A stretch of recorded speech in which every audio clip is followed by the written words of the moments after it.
өндөр хүүтэй зээл авахаас татгалзан Монгол Ардын намын сонгуулийн мөрийн хөтөлбөрөөс Хүш. Энэ арайд энднэ. Энэ ардын намынхан өрийн таазыг бүр 88% хүрэгчиж. Хөөх. Үгүй хятадаас бүр 4 тэрбум доллар зээлхэр болсон байна шүү дээ. Үгүй тэгээд нөгөө нэг Чингис Бонд шиг олон улсын зах зээл дээрээс биш ганцхан хятадаас л авбал яах вэ? Уг нь энэ ардын намынхан чинь өөрсдөө өөрөөр л айлгаж гарч ирсэн биз дээ. Үгүй харин тий. Ястай хэрэг алга. Амлал таасаа буцагсдод ахиад хуурдахгүй. Монголын ард түмэн. Өөрөөр айлгадаг улс маань тэгээд өөрсдөө зээл авдаг юм байж дээ. Үгүй харин тий. Юунд зарах нь тодорхойгүй. Үгүй тэгээд амьдралд эдийн засагт ард түмний нуруунд л дарамт толно доо. Төрийн дарамтнаас түмний өмөр ардчилсан нам. Монгол Ардын намын шин засгийн газар амлалтнаасаа ухарч ард түмнээ хуурч байгаа баримт 1. Төрийн залгамж халаа болон өнөө хүртэл олгогдсоор ирсэн эмч багш нар тэтгэвртэй гарахтаа авдаг 36 сарын тэтгэмжийг 1-ээс 12 сар болгон бууруулахаар тэцэхэж байна. Энэ 36 сараа энэ 17 оны төсөв дээр өөрчлөөд өөрөөр хэлэх юм бол одоо энэ 17 оны төсвийн жилээс эхлээд энэ 36 хүртэлх тэтгэмж олох асуудлыг бол тухайн харьяалсан одоо яам мэддэг шахуу болох гэж байгаа юм шиг байна. Засгийн газар нь мэддэг болох гэж байна шүү дээ. 36 байх уу, 1 байх уу гэдэг бол засгийн газрын асуудал болох юм. Ер нь бол Монгол улсын хуулиар хуульчлана гэдэг бол энэ бол маш том баталгаа байдаг. Засгийн газар шилжүүлчих юм бол засгийн газар өөртөө байгаа мөнгөндөө тааруулаад өгдөг. Тэгэхээр одоо тухайн байгууллагын дээр бол янз бүрийн асуудал гарч болно. Үзмжийн асуудал болж хувирна. Насаараа салбартай ажилласан эмч багш нар тэтгэвртэй гарахтаа үндсэн цалингийнхаа дундажтай тэнцэх хэмжээний нэг удаагийн буцалтгүй тусламж 36 сарын тэтгэмж болох 27 орчим сая төгрөгийг авдаг байсан. Тэгвэл одоо Монгол Ардын намын шийдвэрээр 1-ээс 12 сарын тэтгэмж буюу ердөө 800 мянган төгрөг авдаг болох бодлогыг хэрэгжүүлэхээр зэхэж байна. Одоо энэ 36 сар чинь бол хуульчлагдчихсан учраас урд жил нь бүх тэтгэврт гарах хүмүүсийн нэр усыг тогтоогоод төсөв дээр мөнгөө суулгаад баталцдаг учраас ямар ч асуудалгүй хэрэгжижсэн юм шин. Эмч багш нарын нийгмийн баталгаа болсон 36 сарын тэтгэмжийн мөнгийг Монгол Ардын нам авах бодлого хөтөлбөрийг хэрэгжүүлж байгаад салбарын ажилтнууд шүүмжлэлтэй хандаж байна. 30 жил эрүүл мэндийн салбарт зүтгэлээ. Тэтгэмжийн маань одоо ингээд 10 сарын 1-ээс тэтгэвртэй гарах гэж ийсэн. Тэгээ нэг байрны урьдчилгаа хийгээд хүүхдийн цалингийн юугаар байр авъя да гэж нэг бодож ийсэн 20 м квадрат тэрийг авч чадахгүй хүрхнээгээд миллиметрлээ уйлаад гарч ийсэн. Бодит байдал ерөөсөө л юм. Тэгэхээр эрүүл мэндийн салбарт ажиллаж байгаа эмч эмнэлгийн ажилтнууд авж байгаа өнөөдрийн цалин бол 350-аас 580 мянган төгрөгийн хооронд цалин авч байгаа. Энэ цалингаар хуримтлал үүсгэх одоо хадгаламж бий болгох байрны урьдчилгаа хийх хаус барих урьдчилгаа байтугай 8% зээлийн болцлыг ч хангаж чадахгүй байгаа эмч эмнэлгийн ажилтнууд их олон бий.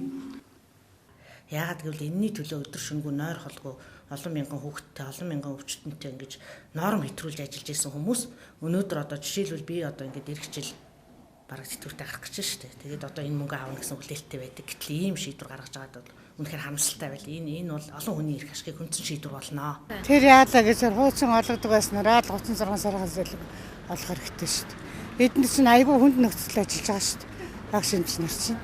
Насаар ажиллаж ягаад нэг хэдний цаас авахын үедэн дээр тэрүүг хасаад яах. Одоо нэгвэр хэлвэл багш эмч нар чинь урд хормогоо хойд хормогоо нөхөө явж шүү дээ. Цалингийн хооронд. Тэр амжиргаа бол ердөөс илт харагдаж байгаа юм чи. Амлал таасаа буцагсдод ахиад хуурдахгүй. Монголын ард түмэн. Өнгөрсөн засгийн газрын үед ардчилсан нам гэр бүлийг дэмжих, ахмад настандаа ач санах зорилгоор хамтын тэтгэврийн хуулийг санаачлан батлуулсан.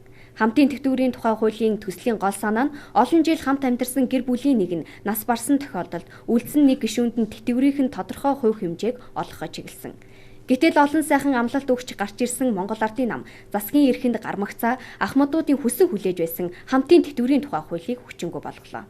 Манай ичаавч ярьжлээшин дээр намайг очоод тэгвэл миний тэтгэврийн чамд олгож явах л ганцхан жил гэж бас манай хөцөл ярьжсэн хүн биш үү.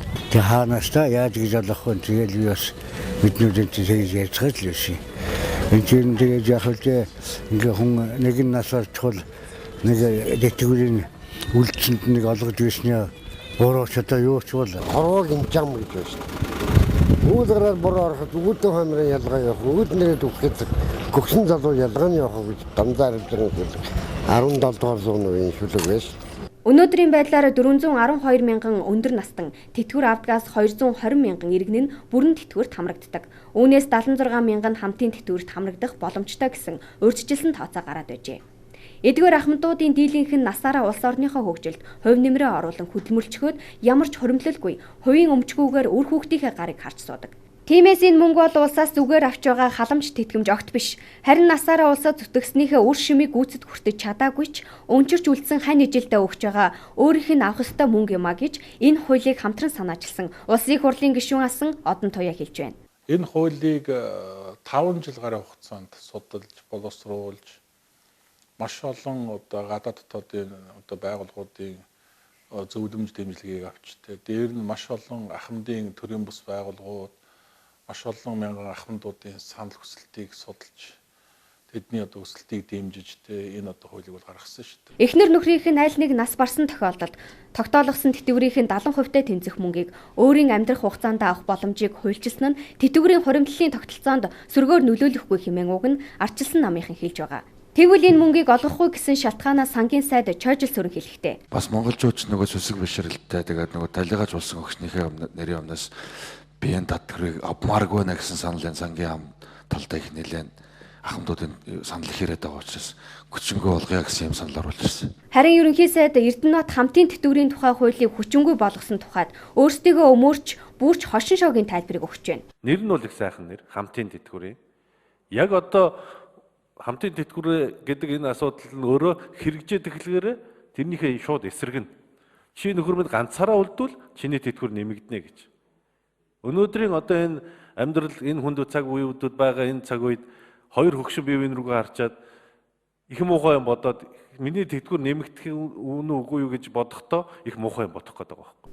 Улсын их хурлын нэгдсэн хуралдааны эндрээс уг нь эрх баригчид ийм үг хэлэх биш.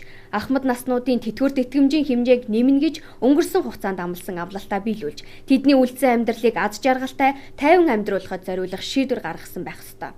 Гэтэл ахмадуудынхаа өмнөөс худал мэдэгдэл хийгээ зогссонгүй. Тэднийг дорд үзэж байгаа нь өрөвдөлтэй. Аль ч улс орон нийгмийн бодлогоор дэмжих зорилгоор гаргасан шийдвэрүүдээсээ буцдаггүй. Тэгэхээр дээрх шийдэл бол худал амлалт бас нэг ухралт. Хүүхдийн мөнгийг хүүхдүүрт ялгуургүй олно гэж орцсон. Мэргэжлийн засгийн газар байгуулж ажиллах болно. Бид шинэ төрлийн татвар бий болгохгүй. Ард түмнийхэн нуруунд дээр татвар нэмэхгүй. Цалин тэтгэврийг нэмэгдүүлж байх эрхцэн орчныг бүрдүүлнэ. 70,000 төгрөгийг өргөжлүүлэн нийт оюутнуудад олно гэж тооцсон байж. Төрийн байгууллагын удирдлагууд ах トゥ хамаатан садны ажил давхрыг хориглоно.